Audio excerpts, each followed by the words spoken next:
Bahlil Lahadalia mengancam akan mencabut izin platform TikTok jika bisnisnya di Indonesia tak sesuai ketentuan. Bahlil Lahadalia, Menteri Investasi atau Kepala Badan Koordinasi Penanaman Modal atau BKPM, mengancam akan mencabut izin platform TikTok jika bisnisnya di Indonesia tidak sesuai ketentuan. Dia mengatakan izin platform TikTok itu sebagai media sosial, bukan menjadi platform e-commerce.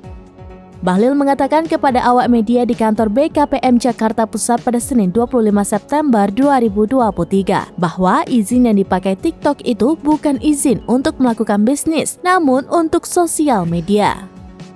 Bahlil juga menambahkan penggunaan TikTok sebagai platform e-commerce sudah merusak pasar dalam negeri. Untuk itu, pemerintah memproteksi ruang bagi produk-produk luar negeri dan UMKM. Bahlil menegaskan TikTok harus mematuhi kebijakan yang berlaku di Indonesia. Terlebih, hal itu tidak merugikan negara.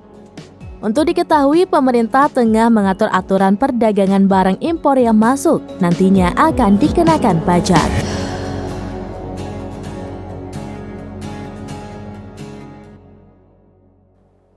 Demikian informasi terkini Syederalun, saksikan terus beragam informasi lainnya. Jangan lupa like dan share seluruh akun seraminus.com.